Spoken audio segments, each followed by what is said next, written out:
Do'stlar, Yaqin Sharq yana xavfli burilish oldida turibdi. So'nggi kunlarda AQSh va Eron o'rtasida keskinlik yana kuchaydi. Avval kelishilgan sulh o't ochishni to'xtatish bo'yicha kelishuvlar barchasi qog'ozlarda qolmoqda. AQSh prezidenti Donald Trampning buyrug'i bilan 13-iyulga o'tar kechasi Eronning qator hududlariga zarbalar berildi. AQSh hujumi oqibatida Bandar Abbos porti, Sirik shahri, Qishim oroli, Bushehr viloyati, shuningdek Hormuz bo'g'ozi hududidagi Jask shahrida portlashlar qayd etilgan. Hukumatga qarashli Mehr axborot agentligi Qishim orolida bir kishi halok bo'lgani va 2 kishi yaralangani haqida xabar berdi.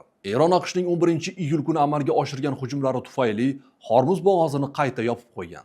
O'z navbatida Eron ham qat'iy pozitsiyasini namoyon qilgan holda AQSh zarbalariga javoban mintaqadagi qo'shni davlatlarga hujum qilmoqda. Islom inqilobi qo'riqchilari korpusi AQShning Iordaniyadagi avia bazasiga raketa va dronlardan foydalangan holda muvaffaqiyatli zarbalar berilganini ma'lum qildi. Bahrayndagi bir qator obyektlar, jumladan Amerika harbiylarining operatsiyalarni boshqarish va nazorat qilish markazi ham hujumga uchradi. Iordaniyadagi Shahzoda Hasan avia bazasida bir nechta yirik raketa omborlari va yonilg'i baklari portlatildi. Xabaringiz bor, Eronning avvalgi oliy rahnamosi marhum Ali Xomanayning dafn marosimlari bir necha kun oldin yakunlandi.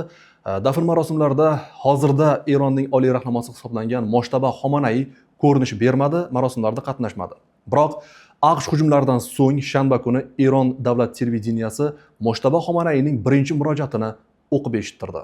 U otasi uchun qasos olishni va'da qildi. Xomanayning suxandon tomonidan o'qib berilgan bayonotida qotillik uchun qasos olish millat irodasi ekani qayd etilgan. So'nggi kunlarda Trampga tez orada suiqasd uyushtirilishi haqida ko'plab xabarlar tarqaldi.